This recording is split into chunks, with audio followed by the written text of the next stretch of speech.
Famous போட்டுருவோம், பால் குடிப்பாங்க. Dress என்ன இருக்காங்களா பொம்பளை பிள்ளை பையனை கடைக்கு கூட்டிட்டு இந்த ஸ்டார் கடை எத்தாப்புல இருக்குல்ல டீ கடை, இந்த அடுத்த ரோடு அங்கே வந்து 10 ரூபா தான் வாங்கிட்டு வரேன். என்னிடம் வந்து சேரும். பேரு? என் பேர் பாத்திமா. யாரு? மகோட்டு பிள்ளை.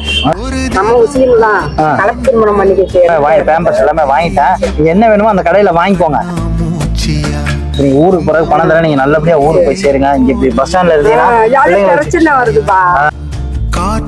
இங்க இருக்க சேஃப்டி கடை என்ன இல்ல பணம் இருக்கு. சரியா எல்லாம் கேட்டீங்கல்ல, இங்க முன்னாடி கடை இருந்தா எல்லாம் வாங்கிட்டேன். எல்லா பிஸ்கட்டுமே வாங்கிட்டேன். அந்த கடையில அவ்வளவுதான் இருந்தது. முதல் நம்பர் என்னோட நம்பர். 2 நாளா தான் அவங்க பார்த்தாங்க. நான் ஏதாவது வீட்டை பாருங்க, இங்க இருக்க சேஃப்டி கிடையாது. பிள்ளை மானாதான் தருவாங்க. போற பட்சத்துல அவங்களுக்கு ஒரு பொலிஸ் வாங்கி கூட்டு போய்